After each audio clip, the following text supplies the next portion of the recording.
Isang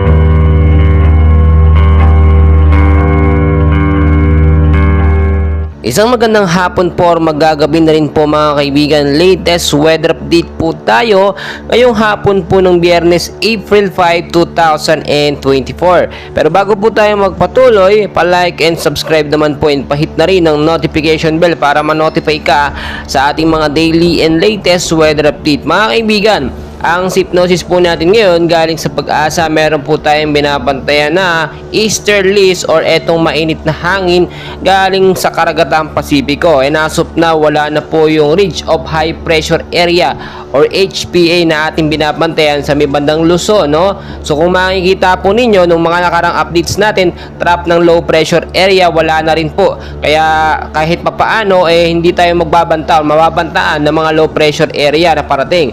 Well, narito po ang ating hypnosis, no, or ang ating weather forecast condition, no, yung mga lugar po na apektado nitong easterly. So para maging handa po tayo. Sa area po ng Davao Region, kasama na po ang Sargen, maulap po na panahon ng mararanasan, no. Hanggang bukas po yan, no, asahan po natin. Pero sa umaga, posibleng maging mainit hanggang sa tanghali. Dulot po yan or caused by po yan ng easterlies at posibleng impact po pag uulan sa mababang lugar at landslide naman doon po sa matataas na lugar. Mga kaibigan, dito naman po sa area ng Metro Manila, kasama na pong ilang bahagi ng ating bansa, maulap din na panahon ng mararanasan, no, sa bandang hapon. Pero ganoon din, asahan natin na medyo mainit pa rin sa umaga at sa tanghali. At mag-ingat tayo dahil dulot po yan itong tinatawag natin na easterlies at may kasama po yung mga localized thunderstorm.